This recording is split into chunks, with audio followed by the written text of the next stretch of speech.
guys, and welcome back to another episode of the Welsh Beast Show. And joining me today is the former stadium announcer at the racecourse, Steve Jones. We'll be talking about Wrexham's start to the season and obviously the amazing transfers they've made during the summer, the amazing signings they've made. Steve, how are you? Good morning, Carl. Good to be with you again. I'm in good form, thanks. Oh, great to hear. Great to hear, Steve. Before we do carry on, just to remind you that the Welsh Beast hoodie is now on sale, £25 off at the moment, special offer. So go to welshbeast.com and take a look. Cheers for that. Steve, what are your thoughts on Wrexham's start to the season? Well, I must admit, I'm quietly impressed. As we discussed last time, we didn't think the squad was going to be able to compete in the Championship, but how things have changed. I don't know what your thoughts on the tour were, but I thought we struggled against weak sides with that squad. Save one or two good performances. Young Harry did well. Ryan integrated himself well. Ryan Hardy. Ollie Rathbone was looking good till he got injured. But on the whole, for me, the performances were a little bit flat. My thought was going into the Championship with that squad, we were going to struggle, but little did we know what was going to happen. Yeah, well, I think that tour, obviously they have to do it now. It would be nice if they could play more games over here. There was no game at the racecourse, was there, this year? No. So, and I think they probably beat the best team they played in Melbourne Victory, is it?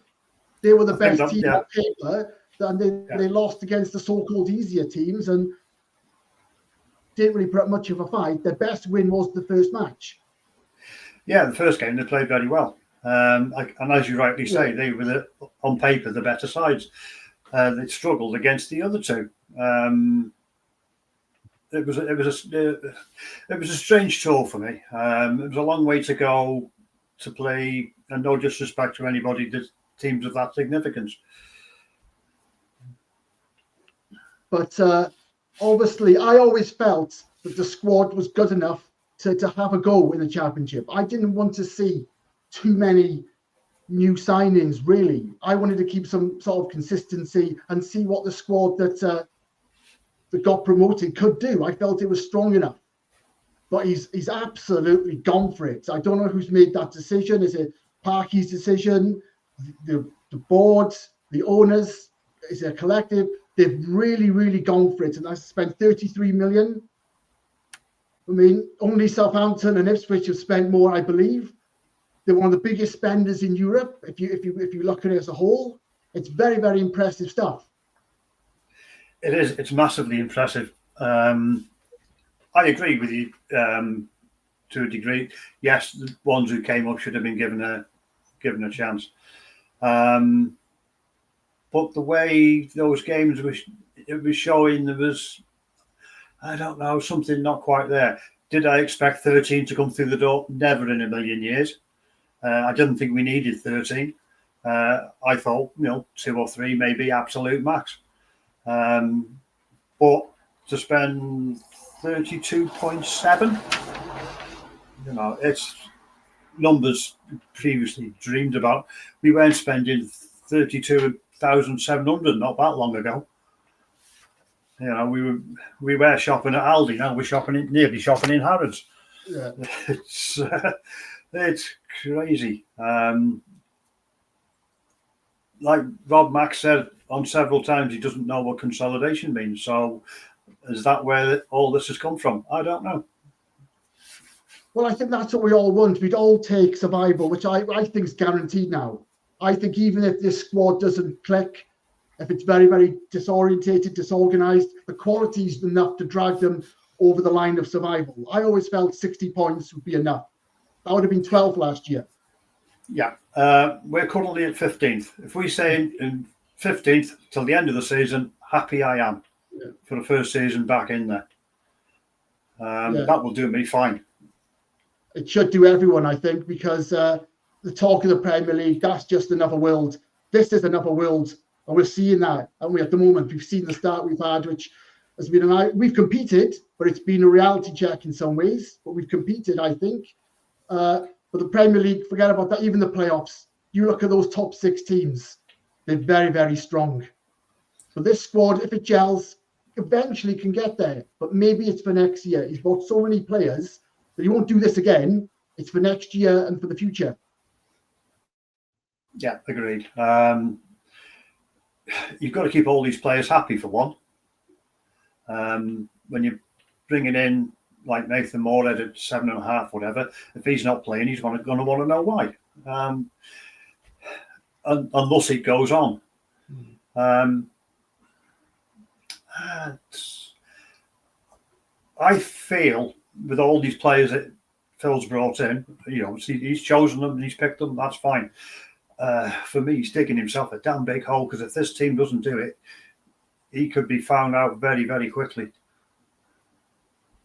Well, I think that's the danger now, isn't it? We all felt, like you said, if he played it safe, the expectations weren't as great, the pressure wasn't as high. Now the pressure is very high, and everyone's expecting a bit more. Because again, I can't keep saying, I think every single Wrexham fan, football fan, is perhaps shocked by what Wrexham have done. We knew there was money there, we knew there was investment, but this has been a shocker. Have we shocked the world, so to speak, in how ruthless he's been and just completely changing this squad, like adding 13 new players, 1 or 2 on loan, or at least 1 on loan, and so many of the old lads going. It's like I said, he's got to achieve something now. Yeah, the pressure's very much on the gaffer's head now. 1 or 2 shock departures for me. I'd love to have seen Owen stay. Okay, yeah, the glitch, but still, good enough to come off the bench for you. Men's possibly the same. George Evans would fill the gap for you. But this is his decision now, so he's got to rise or fall on it. But when we kicked off at Southampton, now for me they're going to be one of the ones there or thereabouts come the end of the season. We weren't embarrassed at all. We went battered. I was expecting a hiding, I'll be honest. But watching the game through, as the game was going, we were getting stronger and stronger and stronger in the first half. Okay, we couldn't keep it up in the second. But we were caught out with naivety, much the same against West Brom at home.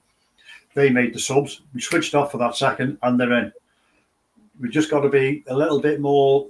These teams are league savvy, if you understand what I mean. We've got to be more switched on and more focused, I think. But I'm not worried. Really not worried. What I'm seeing now, okay, with 32.7 million in, but we haven't seen all of them. But we can hold our own, and if we finish mid-table, I think that's a result. Yeah, definitely. Like I said, survival. I think maybe that's what Parky's going for. How safe is he? Now, was he safe before? Is his job more? Is it more risky now for him? Because I believe he was always going to be given time. He deserves time. What he's done, and a relegation, he should have been given the chance to come back, or should do. Is that the case now? Do you think? Is he expected to survive now, at least? Well, I think so. If I was the owners to say, look, we've given you 33 million quid, and this is where we're at. You've got X amount of time to turn this around, or I'm sorry, it's all very good, good and faithful servant. You've done brilliant for us, but when we're putting this sort of money in, we want to see football's results business. We all know that. Yeah, and as we've seen with some of these players going, it's a short time frame, isn't it? You forgot them very quickly. Well, football managers are ruthless people. We all know this. There is no sentiment in football. Never has been, and it's even worse now than it's ever been. If you look at, there's 2 or 3 record signings that he's shown the door to in Tom O'Connor, Ollie Palmer. So, yeah, thank you very much. You've done a brilliant job for me. Now I've upgraded you. I'll see you on the way out. That's the nature of the beast, I'm afraid. What are your thoughts on Paul Mullin? Is he done now at Wrexham? I think so. Sad to say. I love Paul as a person, as a player. Obviously, his record is phenomenal. Will he play for Phil again? I don't think so. I don't know anything. It's purely my humble opinion. I think there's been a massive fallout. For him to have the fall of grace that he did so quickly, I know nothing anymore. But well, not that I ever did anyway. But I really, truly believe that him and Paul fell out. Yeah, and I think Wrexham have moved on from him now. I've said this a few times. It's just he struggled to regain that form that he had. The injuries have done him in, I think, and the club now has moved on. The team has moved on. The expectations. He's not going to be able to compete at this level, I think, that we're at. Yeah. When you saw the back end of the documentary and Paul was going through his injuries, you could see why he was struggling. You know, he was playing 60, 70% fit. That's unfair on Paul, to be honest. Granted, you pay decent money to score goals. If you can walk, talk, and you're out there. It was wrong. He's had big injuries. I think he'll come back for it. He'll find it A level somewhere. Will that be League One? Possibly. But I will be very surprised if we see him in a Wrexham shirt again. That saddens me, I'll be honest. But like I said, his achievements, what he did those first 2 years, especially with Palmer, who's also gone now, he had a send-off, didn't he, Palmer, really? He kind of had his final hurrah. Mullin will never get that, I don't think. No, I fully agree with you. Ollie could not have scripted those 2 goals against Hull any better if he wanted to. And what a way to go out, scoring a brace and at the tack end as well in such circumstances. And guess who never watched it? Yeah, I was in work as well. I was in work. I left early. Yeah. I got to wait. Now, don't leave early when Wrexham are playing. Well, I was on mornings. I got to 81 minutes. They scored the third. I turned to the guy next to me. We're not coming back from this. I'm up at 20-5, so I gave it toes. The first one went. Many late goals already this season, isn't it? Yeah. That's only the 3rd time I've ever done it. Yeah. Once me and my lad Elliot, we went up to Guiseley years ago. It was awful. He's whinging to go. Oh, come on, then we'll go. Got to the car. We'll go one in. There we go. And then the other one was the North Featherby Shambles at Wembley. Oh yeah. But so Ollie Palmer, he signs off. His attitude. There's been talk about his attitude over the last year. There's been problems behind the scenes, but he, like you said, it's a complete reversal to Paul. He was very, very good in his post-match interview after Hull. He had a great attitude, a great demeanour. He was very upbeat, and like I said, he's gone off in the best possible circumstances. I believe he's already scored for Swindon, if I'm correct. You are quite correct. They played Reading the other night, and him and Jack both scored. Yes, yeah. Shame about him as well. He had a lot more to offer, but I think Swindon fans have taken to Palmer quite quickly. They can see what he can do. They can see what he gave us at times. He was always putting in the shift, as we say. I know it's a cliche. He always got stuck in, but never scored enough goals. He wasn't a goal scorer, was he? Well, he should have been. Well, yeah, for the big lad, we've all seen him. He's a unit and a half.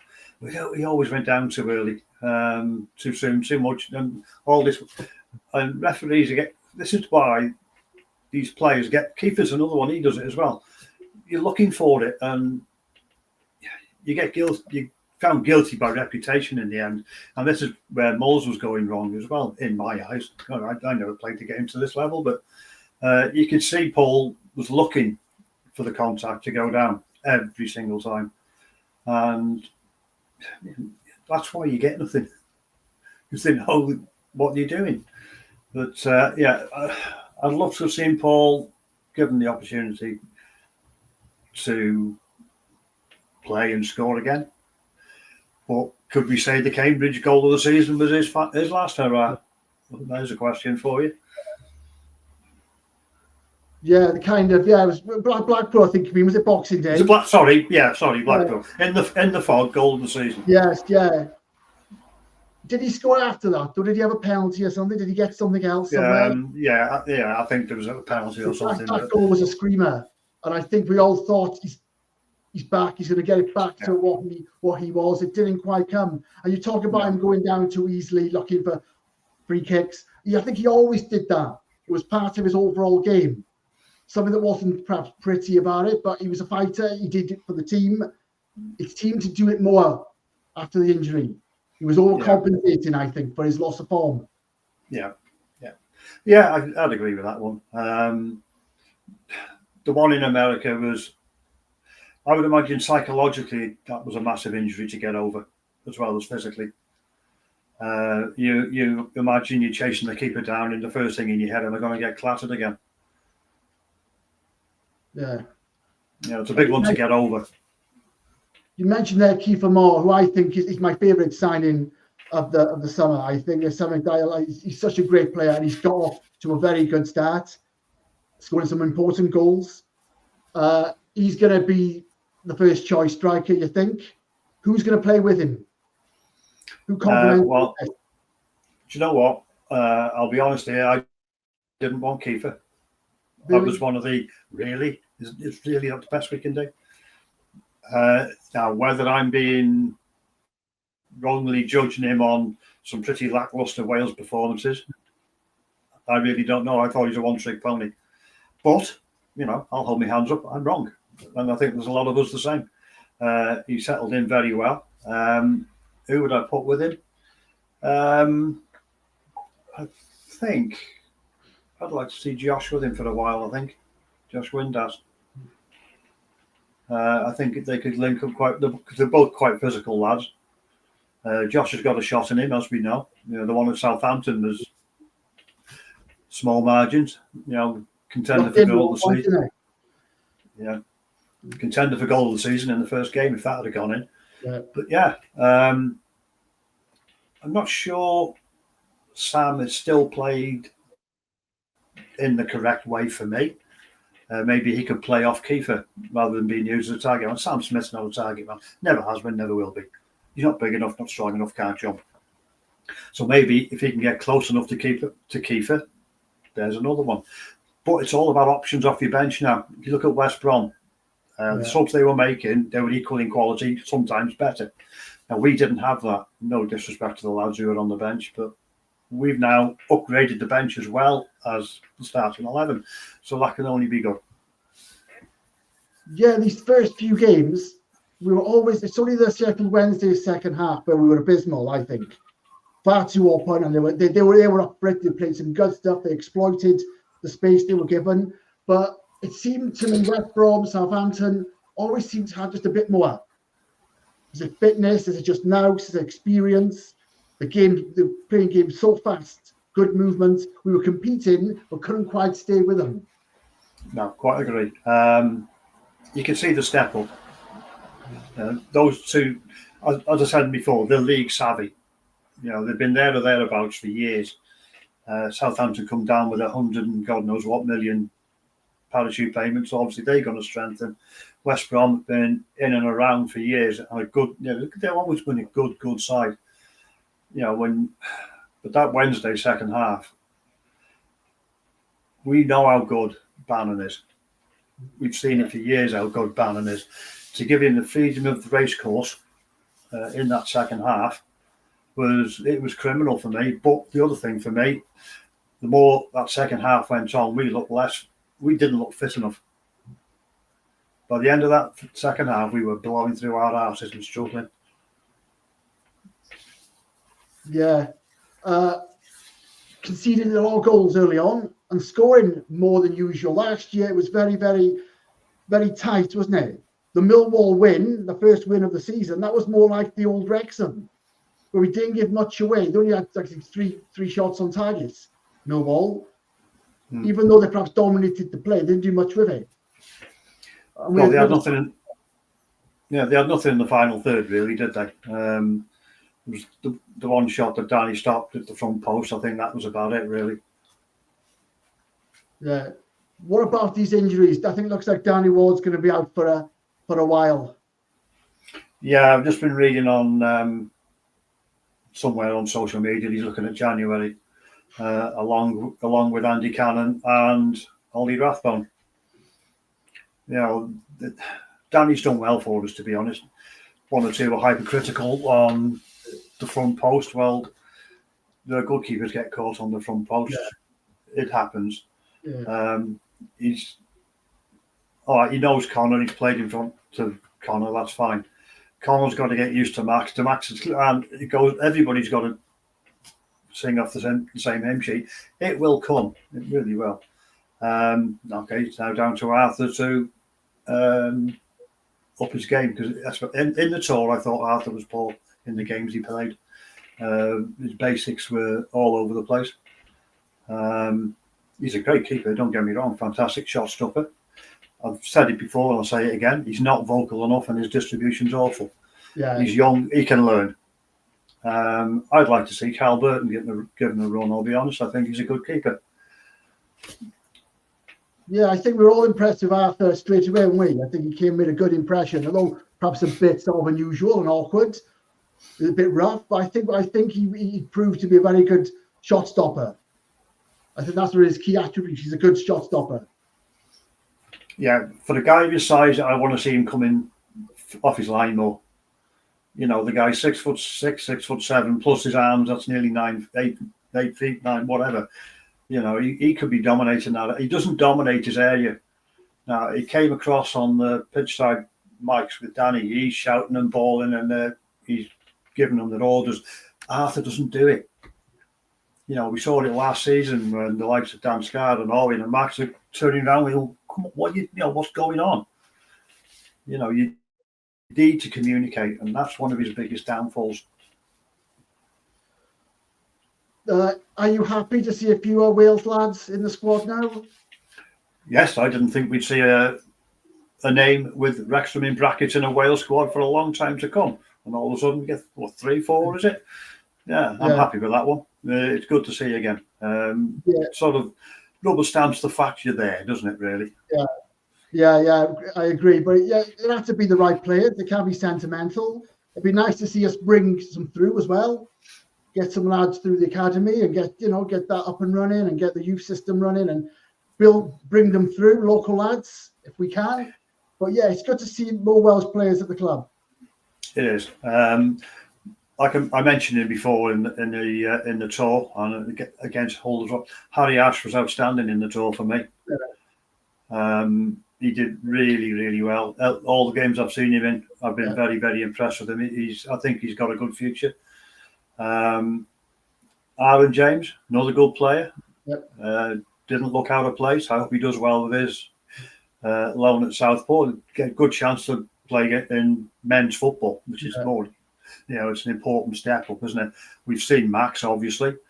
Callum Edwards, he's gone off on loan somewhere, hasn't he? He's highly rated, apparently. So, yeah, it looks good. You know, there's some good players in the academy, from what I'm told. One or two were released that shouldn't have been, possibly. But they know better than me. But I work with one guy whose son was released, and within 4 weeks he got offers from 5 championship clubs. So maybe that was a bit of a faux pas.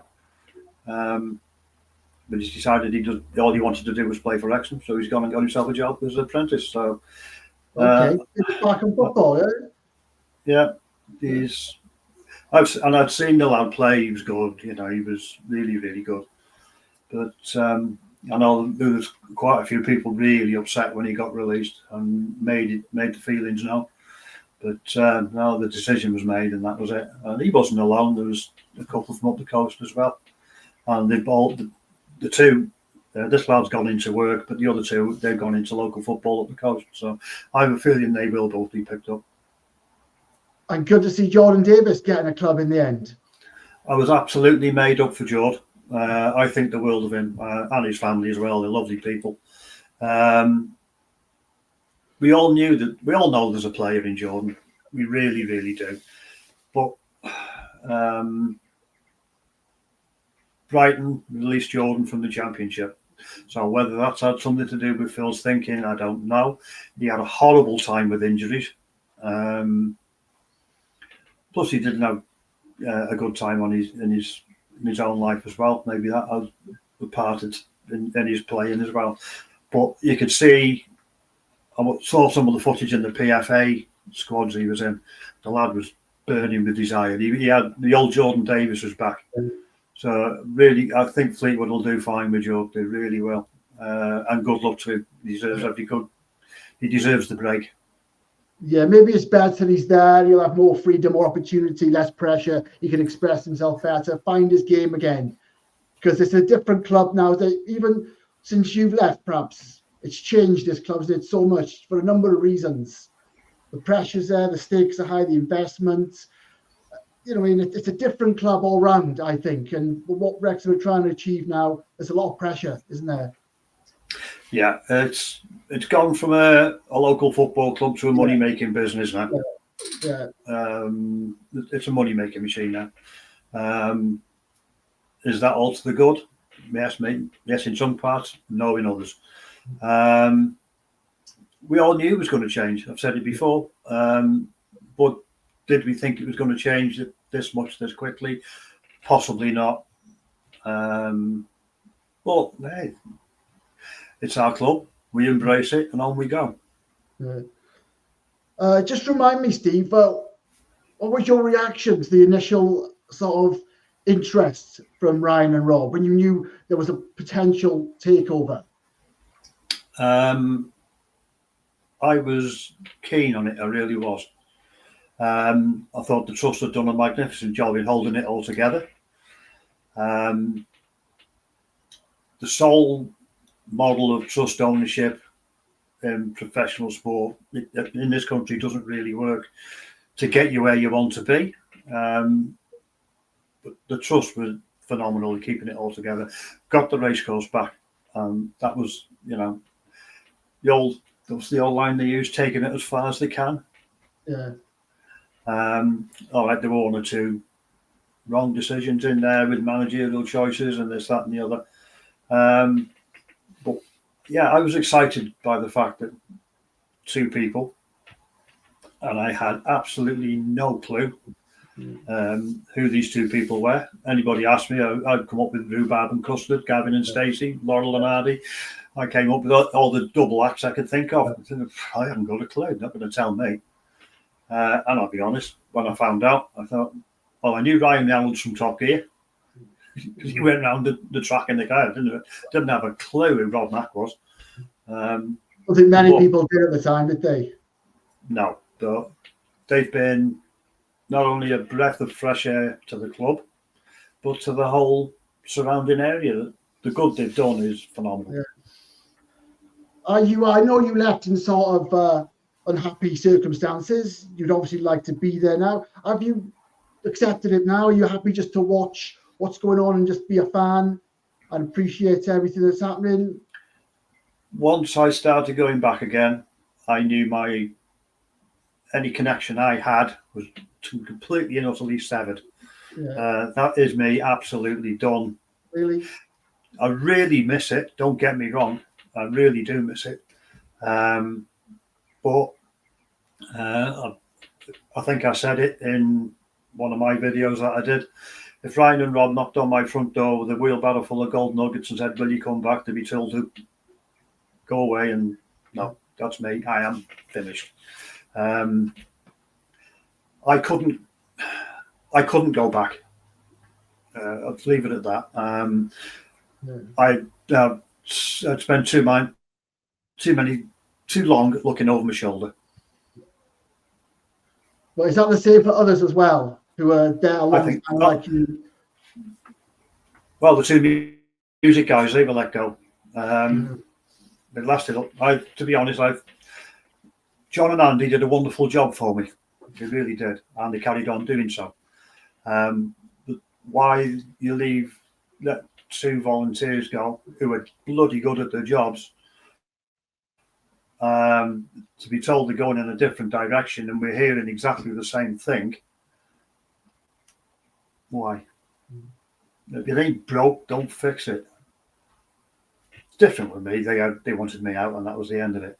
But with those two guys, they were bloody good at what they did. And I don't hear any. In fact, it's gone downhill, to be honest, since John and Andy have finished. So you don't always change things for the better. But as you say, it moved so quickly, didn't it? I think the promotions have obviously been responsible for that. The success came very, very quickly, instantly. To be fair, we just wanted to get out that National League, get out of non-league football to 50 years, get back in the Football League. And somehow it's just gone on and on and on. It's just accelerated. Well, we all said that once we got out of the National League, get back into League Two, and we'll just, right, let's find our feet. Little did we know, all right, hang on, this season could bring something here. Is it too much too soon? And then you get caught in the flow, and next thing up we go again. And then, okay, we're in League One now, and now's the time to, let's just take stock and see where we are. Next thing we're at it again. I think the League One promotion to Championship, there are a lot of weak sides in the top of League One that year. Not taken away from what we achieved at all. It was a weak league in that year for me. Had it not been for Birmingham, I think we'd have won it by Christmas, to be honest. We didn't start well, and all of a sudden it just kicked in and we were on fire. But yeah, every promotion brings more pressure and more change. Now, obviously, the COP is imminent. That's just about to get going. Let's get that built. Let's take stock, see where we are. Let's get that all sorted out and get some more infrastructure done, and then we go again. But talk of playoffs and Premier League, it's 5 years away minimum for me. Yeah. But they're in there. They didn't have a chance. What started off as perhaps a throwaway line for a lot of people, maybe Rob or Ryan or both of them were serious when they said it 4 or 5 years ago. It's become more and more a reality. And if other teams can do it, surely Wrexham can now, certainly with the spending power they have, which they're still getting stick for. Rival fans are pissed off. Some don't understand how it's possible. Wrexham are generating that money themselves now.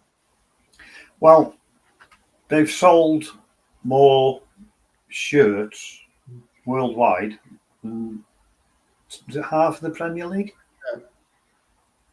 100,000 shirts and climbing. I don't think there's a corner of the globe that doesn't know Wrexham anymore. And you've probably been in the same position as me. You go somewhere and they go, "Oh, where are you from?" And you'd always say Wrexham, North Wales. Yeah. And now you just say Wrexham. No matter where you go. The documentary so successful as well. It's done so well. It's been so well made, so well received, winning multiple awards, the major award, Emmys, and all that sort of stuff. It's winning, and so they've both gone hand in hand. It's really, really good, brilliant TV show that's popular, and the football being successful. That's just what's made this thing go through the roof. Yeah. How successful? I don't want to sound like a damn squib here, but you'll get where I'm coming from in a minute. Had the promotions not gone with the documentary, would the documentary have been as successful? Yeah. All the ducks have come in a row. Of course, so it's fallen right. Yes, there'll be another one going through the rise up into the Championship. So, where is there going to be another one at the end of this season? What if so? What's it going to show? So it fell together so wonderfully. So there was a story to tell. Now, if you finish 15th, 16th in the Championship, is that a story to tell? So you have to look somewhere else, I suppose. Yeah. So, but I love it. I think it's brilliant. Yeah, they've captured the community. It's amazing what they've done. They've gone about it, and all the stories they've told, and the interest, and how invested they've been in telling something that's not a story about football. or a football club? Well, like the young lady with the horse box coffee bar, the big push she's had with her business. The guy in the food shop came over from, in the Ukraine or somewhere, anyway, wherever he was from. I forget. They pushed his business, and that's brilliant. That really is fantastic. That's putting small business in Wrexham out there for all to see. This is stuff that these people couldn't buy. You know, if you went to somebody, look, I need to push my business. I need Ryan Mack and Rob Mack and Ryan Reynolds. How big's your check going to be? But they're doing it. They're pushing it. I said it from when they first took over with the first, the Ivor Williams trailers advert, the promo. They couldn't have bought that Ivor Williams. All right, Ivor Williams is worldwide anyway, but what a push that is. And this is what these two guys are brilliant at, is putting other people's brands out there. This is how Ryan's made his money, Mint Mobile and Aviation Gin and everything else. The guy's a marketing genius. He really is.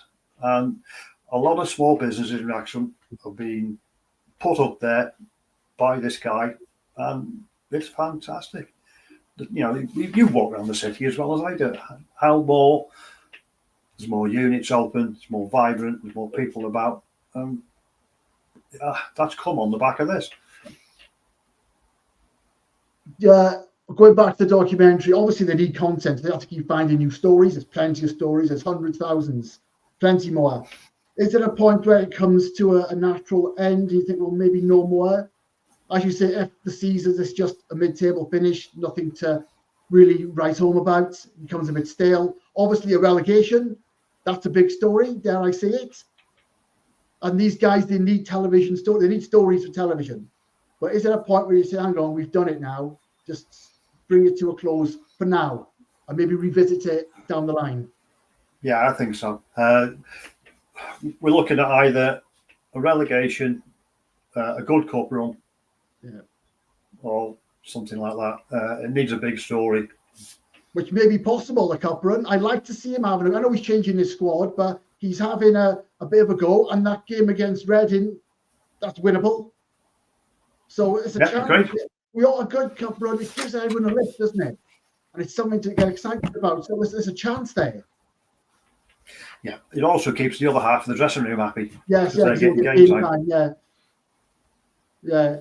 So going back to some of the commercial aspects, you talk about Ivor Williams getting a bit of a plug. They were sort of downgraded, weren't they, their sponsorship? Are you disappointed there's less local businesses seem to be involved? Wrexham Lager's there, although they're invested in that now. You see the odd one or two sponsoring the match, but a lot of these sponsors now are international, they're American. Is that just the nature of the beast and the way it has to be? I think it's the way it is. Is that partially because I don't know who's commercial manager these days? I don't know if you've got local boots on the floor. Is that another reason why? But it's sad. The documentary always says, it's community club, this, that, and the other. Well, local business is being squeezed out by the big boys. There should always be a place for local business. You can't push local. And don't get me wrong, the money that United and all these other companies are bringing in is phenomenal, but these local businesses, they can't keep up with that. But you can't be local and kick out the local side of it. It's not just Wrexham. They're all doing it, all football clubs at all levels. Nobody, Premier League, Championship, possibly into the top of League One, they don't want legacy fans anymore. The likes of you and me will buy a ticket, go in, maybe buy a pint, and that's it. Now, they can sell 4 tickets to a family, you'll go in the shop, spend a fortune. This is the way all football clubs are operating now. It's sad, but the legacy fan for me is being squeezed out at football generally. Well, again, the stakes are sky high when you're investing so much money, and it's all, like I said, a results business, and you need to generate revenue to compete and get your investment back and try and balance the books. And financial rules and all this sort of stuff. There's a pressure to constantly, generate this revenue. Absolutely, yeah. If this season isn't as successful as the accountants want it to be, are we going to sell 100,000 shirts next year? Yeah. Maybe not. And this is where your PSR comes in. That's the going back to the transfer spending and the record signing fees we've paid out. Well, one stuck for years, didn't it? Yeah. Joey Jones, his transfer fee, that stuck for what, 30 plus 40 years, perhaps? Yeah, God rest his soul forever. Yeah. I don't know how true it is, but I was told that Andy Marriott's transfer fee was modified, so Joey Jones was still the record transfer, only by £5,000, £10,000, whatever. Okay. So we want Joey to be the record transfer. What an icon! What a legend! Eh? So sad what happened. Do you know what? Yeah. I was gutted when I couldn't go to that service at the ground. I was in work. But, I think I was about third or fourth up to drop the flowers off on the morning. Neil Roberts had got there first, and there's nobody about. Just went there, put my flowers down, had a minute or so, and God bless him. He's an absolute hero, man. He was actually mentioned in my best man speech when I got married. Do you remember when you first met him? I do. Yeah, I was a ball boy, 14. Starstruck. Yeah. Yeah, and he was always brilliant. What you saw was what you got. No airs, no graces. Everybody was absolutely the same. Treated everybody the same. Oh, and obviously an icon for Liverpool as well, and well respected at other clubs. Yeah, the people I spoke to that did go to the service said it was wonderful to see the Huddersfield shirts, Chelsea shirts. All come to pay their respects. Well, you only have to see some of the photos of the great and the good that turned up. The high regard that he was held in, and rightly so. Rightly so. And what is the best way to remember him now? How should he be recognised at the club? What should they do for him as a permanent sort of tribute? They've said about a statue. I'm not sure that's what Joey would want. He wasn't like that. Cop stand, Joey Jones stand. I think that would be a better one than, I don't know. For me, a statue could get vandalised by other people. Yeah. Clubs, although, but it's probably people from Wrexham as well, knowing what some people are like when they try and be clever, and well, yeah. I'm not a great lover of the statue. I will be honest. I think it's a little bit tacky, but I just named the cop after him. I thought that'll do me. Yeah, I think a few people have mentioned the academy. Yes, of his work as a coach and behind the scenes. Yeah, fantastic shout that is as well. Either one of those two, that would make me happy. Yeah. Yeah, I think we've talked about this before. I think the general feeling there's not enough being done to recognise the old legends, the past players, people who've contributed so much to the club. They do lots of stuff, references to the community on their shirts, and there is stuff going on to remember Brestford, for example. And they do recognise certain aspects of the club's history, the town's history, but not enough former players. I think on the whole, I think the new COP might be doing more of that. Well, I would hope so. I think the former Players Association lost a big part when Nick decided to step down from Bamford. He was sort of the linchpin, really. But there's a lot of local players, big players for the club, and I've seen players come from Midlands and just to be there. Chris Westwood was from the Midlands, and they come for miles. Ian Edwards turned up. He lives up the coast somewhere. But Wrexham came. came shouting, and he came. So that should be embraced for me. Don't forget where you come from is the opening line of the song and the documentary, isn't it? There should be more of that. The history. They even got the line wrong in the shirt. History only tells that it's. Come on, if you're going to do it right. Let's get all the stuff back in the trophy cabinet in the boardroom rather than the 3 trophies that are in there. It should never be forgotten, all this stuff. Yeah, but as you say, it's a different world now, isn't it? It's a different club. Just go back to the ownership. They've obviously got back in with the right intentions. They've stuck true to their word. They've delivered. Obviously, it would have been interesting to see what would have happened without promotion. I think Rob said that they had to get promoted that season because there was investment very early on. The wages had increased, transfer fees increased to get that initial promotion from the National League.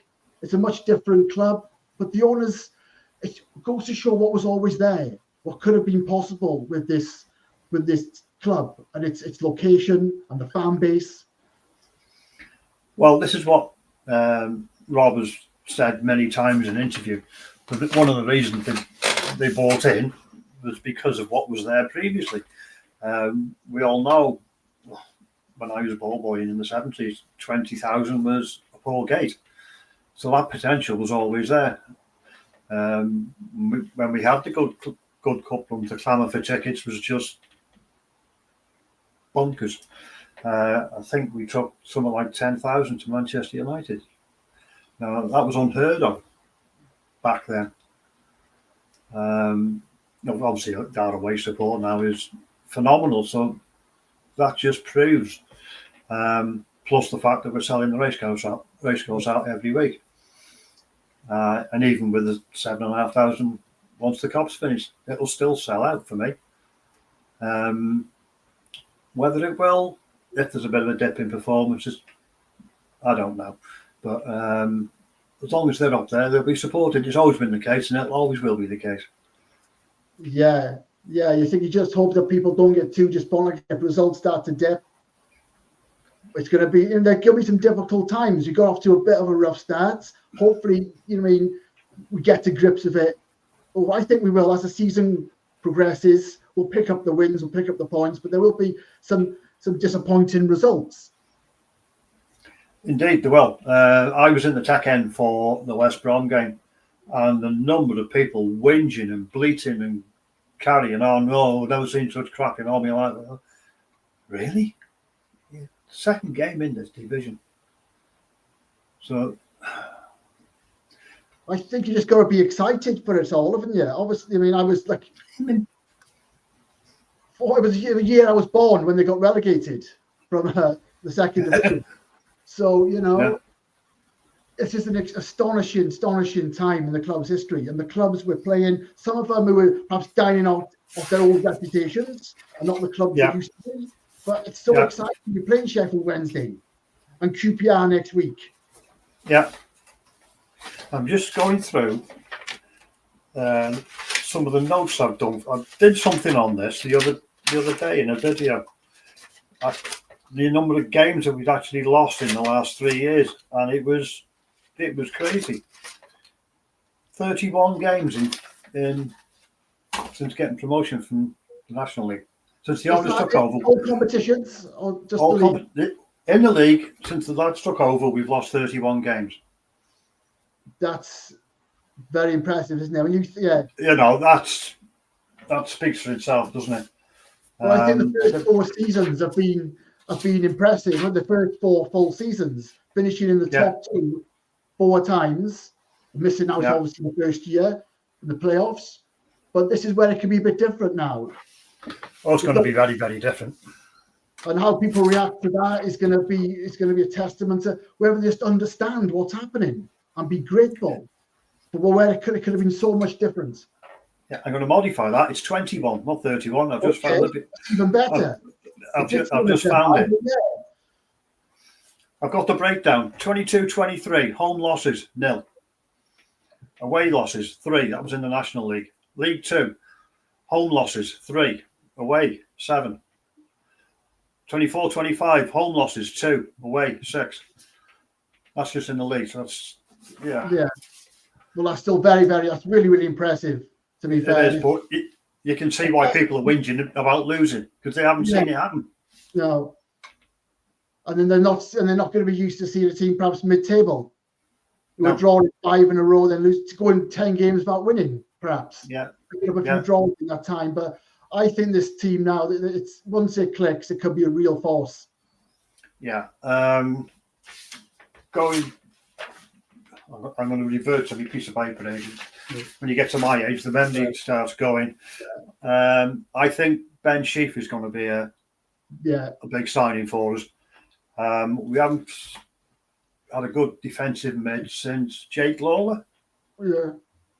But they've tried, don't they? They've tried that midfield that's gone through a lot of turnover. What's happening with Cannon and like George Evans you mentioned, who's gone. Yeah. He was the hot stuff when he came, wasn't he? He started very well, very exciting, and then he faded very quickly. You bring in Dobson, Rathbone. There's been a lot of turnover in that midfield where he's trying to get it right, and some are fading very, very quickly. Yeah. Lewis O'Brien, I think, is a player and a half. Oh, yes. He started really well. He is everywhere. I love that. Is this upgrade of Rathbone? He's similar to Rathbone for me, where they're very work rates, very aggressive, chases the ball down, can create stuff. He's scoring goals. I think on Rathbone. I think. Am I wrong? Is he more right-sided? Rathbone's more left. Rathbone's more left. I think similar type of player. For me, they look very similar. The way they get about, and they seem to be everywhere. They're getting stuck in. Yeah. They want the ball. One on each side. Maybe that's a way forward. We all know what Conor Cody's about, but there's 2. I've seen the reel for Issa Kabore, and I really do like the look of Kakachi. Yeah. They look really positive. If you see it, it's on YouTube. Kabore's reel. Oh my God, that lad's so fast, it's unbelievable. So they're saying, I wasn't aware of him. Now he come from Man City, isn't he? Which tells you everything. That tells you everything. And a good move, a good find. Someone wasn't expecting. I actually had seen enough a week ago. I said, that's it. We've got everyone we need. And they've gone and pulled number 3 out the bag. Yeah. I don't see Dom Hyam. I don't see where he's going to sit, to be honest. Broadhead, I think there's a bit of an injury going on there. I think if you're spending 7.5, you want to see a bit more, don't you? Well, he missed a bit of a sitter, didn't he? If you call it that, against West Brom, where you expect him to do a bit better. Yeah. Maybe he's not fully fit. I don't know. Thomason, I don't really remember him from watching Bolton, to be honest. So he's yet to pull the shirt on. He's gone about, isn't he? He was an early one that sort of has been overshadowed in the last month. He's coming at a mere 1.2 million. This is how crazy it's gone, isn't it? We touched on Josh, Lewis O'Brien. Yeah, Connor we know, Kiefer we've done. Callum Doyle now, I like the look of him as well. Well, I thought he was the last big one. I thought, right, that's it. And he came with a great reputation. Yeah. I don't know if you saw it in the Reading game. A couple of times he was giving it Danny and keeping Connor Cody as well. Come on here. The guy's 21. He looks a fantastic player. 40 games for Norwich last year he played. I believe 40 games. Because he came from Man City as well, didn't he? Man City's his parent, yeah. But 40 games for Norwich last year. 134 loan apps for different clubs, and most of them in the Championship. So, he's league savvy. So I like the look of him as well. So they've gone and got this experience very, very quickly. As I said, they've not been mucking around. It was a case of we do it now whilst we can, which is a shame. As I said, I'm not a fan of disrupting the team too much. I like consistency. No, I would like to have seen them drip fed in, some now, some January maybe. that's doable. You do the deal now and you bring them in January. To give the lads who are in the building the chance to show if they can or cannot take it. But he's decided to know he's going to rip up the book and go for it. He's put immense pressure on himself, as I said, but it's down to him now to get a tune out of this lot.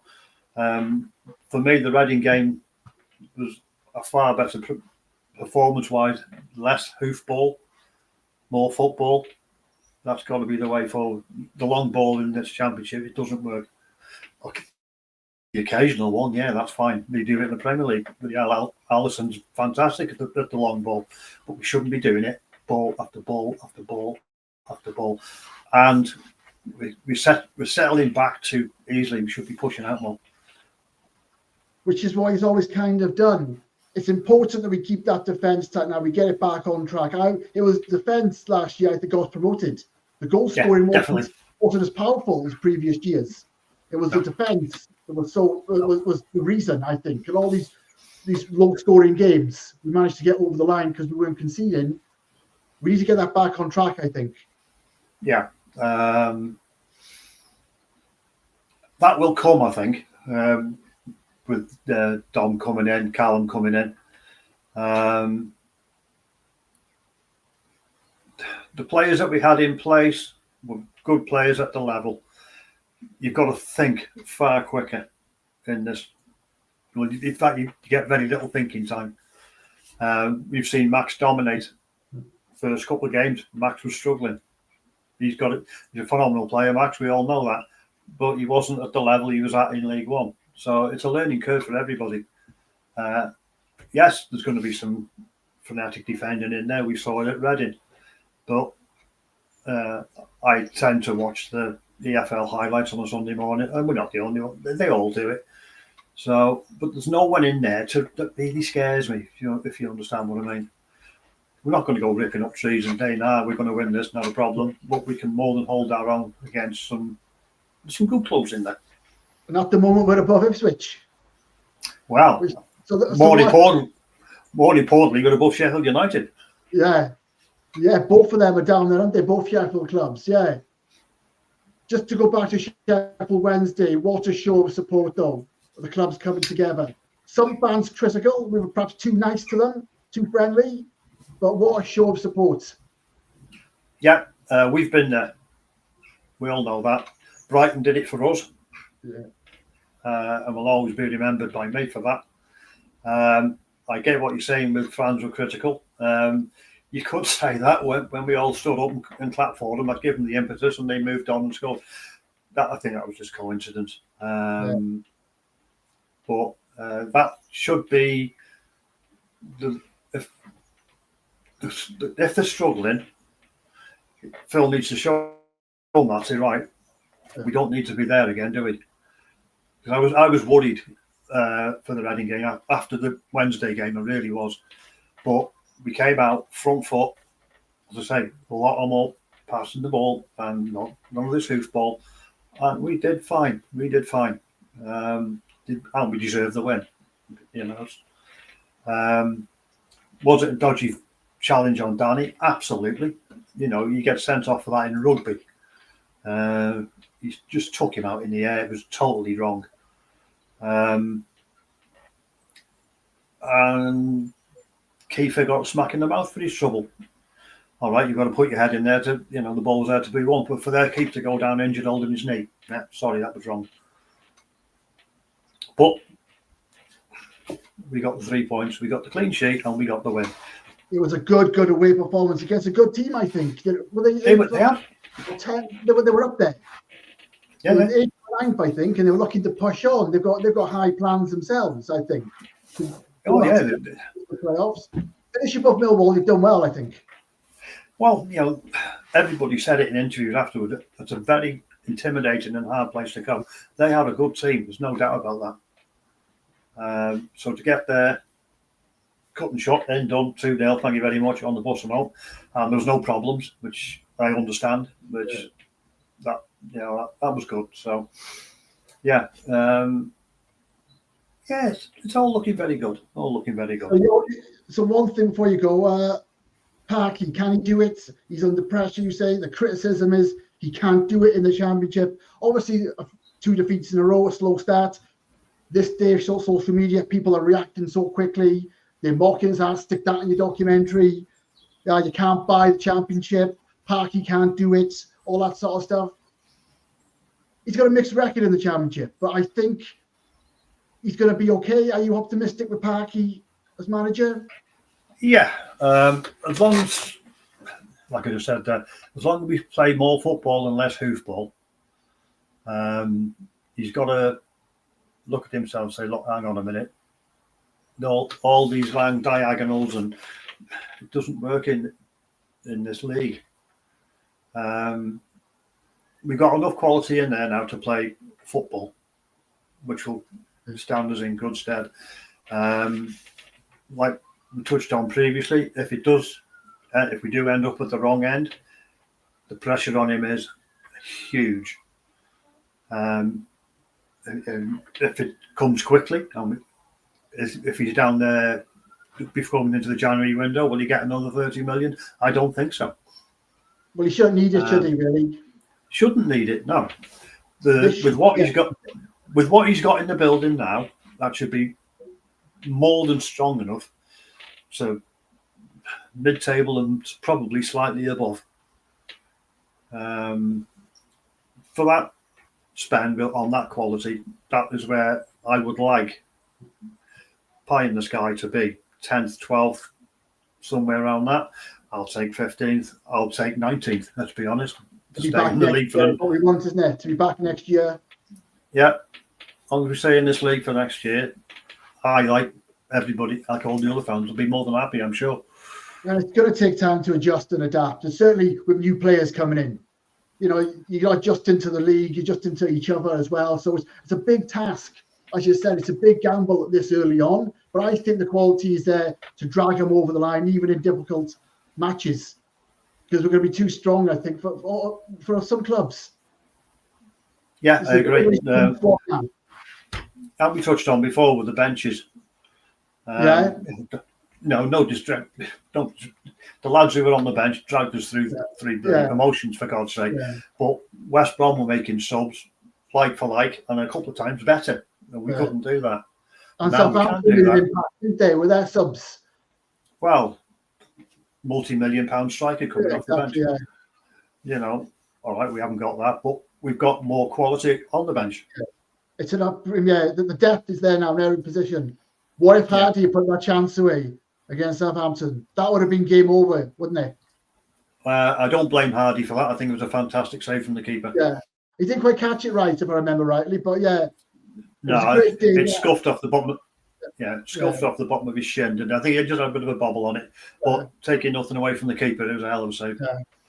See, he was one player I wasn't excited about at first. He was the first one, if I remember, him and Ward. But Hardy was the first signing. I like that. A strike is not really, you know what I mean, to see what we need to see. And it took a while to get another signing through the door. And then it just went through the roof. Yeah. I like what I saw in Australia with Ryan Hardy, I must admit. We got gold, didn't he? Yeah. I like. He's strange. He plays the game so deadpan. Yeah. He scored that absolute worldie at Reading. Yeah. Possibly goal of the season already. Okay, let's move on. He gives nothing away. So I like him. He's very intelligent with his running. Elliot Lee, is he going to struggle now? Yes. Again, another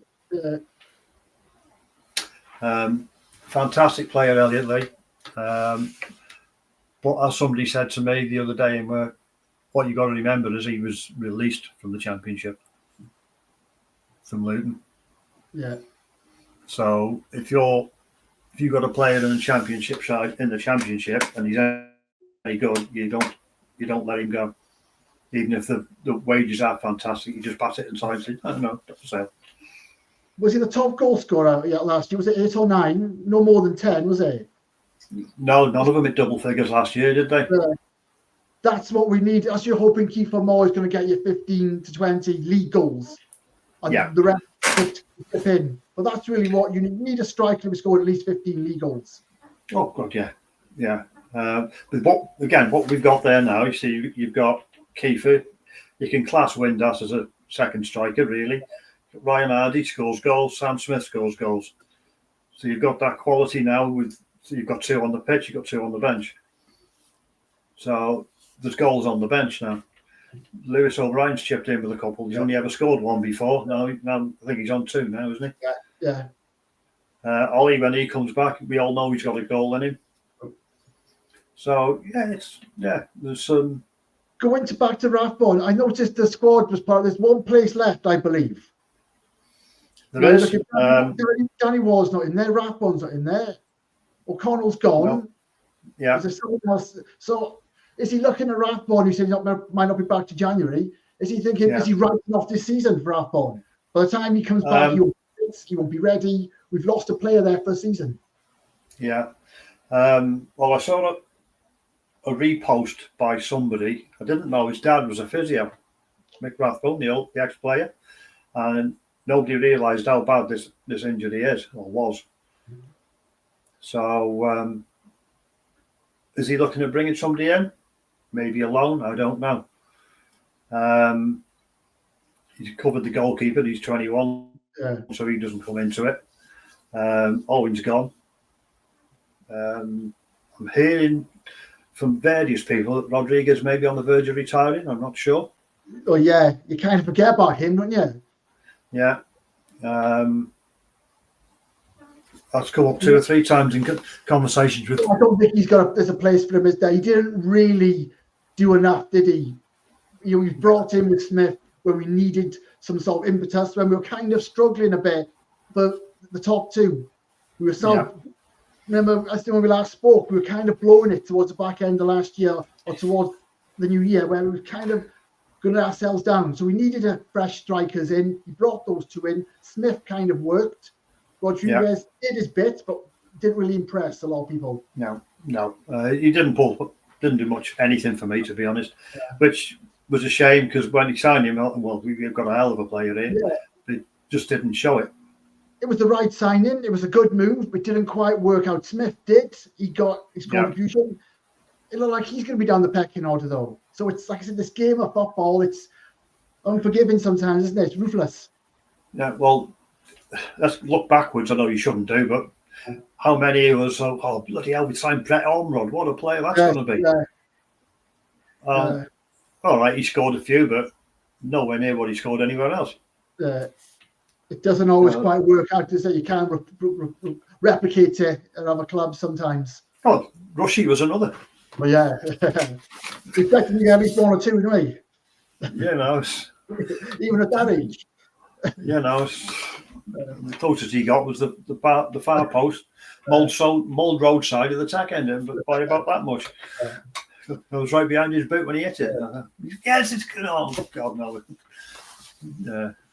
Okay, Steve, thank you very much. Big changes. It's exciting. Again, as we say to people, just enjoy it. As I've seen as well, the reaction to setbacks, the reaction to a poor half against Wednesday, people are reacting too quickly. Obviously, they have the right to express themselves, but just bloody enjoy this, because it's fantastic, isn't it? Every week it's like a cup final, a cup match at least, these big clubs, and we're competing. And we're definitely staying up. I will eat my shoes if we go down. So just enjoy it. Give these players time and enjoy it. Not that long ago, and no disrespect to the club I'm going to mention here, do you want to watch Solihull Moors or do you want to watch Southampton? Yeah. I know which I'd. Of course, the football we're watching now is superb, isn't it? Let's be honest. Exactly, yeah. And some of these players, do you want to go down to Weymouth again? Wealdstone, but Eastleigh. On the brink of Graves Athletic. On the brink of relegation at one point before the takeover. Yeah. Second bottom of the National League when Keats came back. So it all could have been so different. Yeah.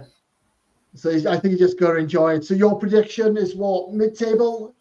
Yeah. I've set my sort of target in inverted commas at 15th. I think if we can Well, one or two up, one or two down from there, that's a fantastic season. but above Swansea, Oh yes. there are going to be some games, and they. Before you go, Oh, last one, Phil Parkey. If they do get relegated, does he deserve another chance? Because this squad, providing they keep them, which they will do, most of them, is going to come straight back up, I think. Does he deserve another chance? I think a lot of it will depend on if it falls off a cliff, and we just hit this balance spell of doing nothing at all with the quality he's got. Yeah, then I think his tenure's in doubt. If it's a gradual, that was unlucky. I don't know. Jury's out. I think with the amount of money that's been spent, the pressure on him now it's immense. I don't think he'd probably have had pressure like this in time as management. Every signing he's made, he's dug himself deeper in a hole. So he's got to get a tune out of all these players. I hope he does, and I hope he stays, because what he's done for the club is probably never going to be replicated. If you're going to stick a statue up, stick one up for Phil. Yeah. Wrexham's greatest manager. I know there's like a few up there, but certainly the last 50 years. Flynn for the longevity, perhaps. Smith did well, didn't he? Smith did well with nothing. Yeah. Flynn was stuck working with kids, at his own behest, by the way. Everybody keeps saying, yeah. Arvin was only 3 seasons, but took them to the second division for the first time. He's up there with all of them. He's got to be. Really has got to be. Was it 4 seasons we spent there last time? Was it 4 seasons? 77, 78 to 81, 2, if I remember right. Yeah. So it'd be 78, 79 to 81, 2, I think, if I remember it rightly. May 82 the relegation was, wasn't it? Yeah. Back down. Yeah. Yeah. I remember fondly we were playing West Ham and Newcastle and Sunderland and Chelsea down. I think Chelsea. Yeah, Chelsea. A long way though. Years and years and years ago, I did an interview with Mark on what they used to call it, Dragonheart. And I said at the time, I felt so sorry. There was a whole generation that missed out. My generation had the 70s, the European nights and everything else. And the generation after had nothing. So we're now another generation on. Now we're getting all the success again. Yeah. So it just proves football's moments for us, necessarily the football's 90s. Cyclical. But this is football is cyclical level, isn't it now? Yeah, football's cyclical, isn't it? Liverpool won everything. Then they won nothing. United won everything. Now United are winning nothing, and Liverpool are winning everything. So everything comes round, doesn't it? Yeah. So now we're having our moment in the sun again. What about Liverpool? Yeah. we both follow Liverpool, as you know. So yeah, we'll talk about that later, I think, off camera. But yeah, they've made some big signings. He's got a job to do now. Well, we think that Parkinson's got the pressure. The pressure on Slot is 1,000 times higher. Anyway, we'll cross that one in a minute. Yeah, but as you said, some great moments in the 90s, and we can, celebrate. Obviously, the 2000s, winning trophies, a couple of promotions there, at least one, 2003. Yeah. But this is something else, and as you said, this new generation of very youngsters are got something to celebrate and enjoy. Yeah. And there's no reason to be unhappy. And I think Parky probably deserves a chance, but he's made it difficult, as you said, because this squad, he's built to survive and then progress. This is a squad that should be surviving and then build on survival. And I think next year they're probably looking at promotion at least, if not this year. I've spoken to a few people. Wow, with all these money, we should be legging it up this league. No. No, you're bloody too negative. That's not being negative. I'm being bloody realist. You can't throw 13 players in a squad and think they're going to play like Brazil like that. It does not happen like that. But it's strong enough to stay up, as I think we both agree. You're going for 15th at least, but I think that's not right at the moment. Let's see how it gels. It might be far more impressive as the season goes on, and they can come far stronger. But it'll probably take at least a season, and then you're expecting more next year and year. But I don't think he'll make changes like this again. No, I think this is the one big window. I think he's decided it's needed an upgrade. Okay, he's the manager. That's his decision. He's gone to the board. I want this. I want that. I want the other. Okay, we'll back you. But if we back you like this, we'll back you. But you've got to give us. And they're only thinking that, well, the time is now. We go back down, might not get back up, players leave, the magic has gone. Because you talk about why people are coming here, they're excited. Obviously, there's a Hollywood aspect to it, but the success has been there. They want to be a part of what's going on. You start losing that, the rats run away, don't they? Momentum, isn't it? Yeah. But I think we're going to be okay. We'll definitely be staying up and have a good go next year. Steve Jones, thank you very much. Come back as we go along the season and we'll reflect how it's going. Cheers, Steve. Thank you, mate. Thanks, Carl. Anytime, you know that.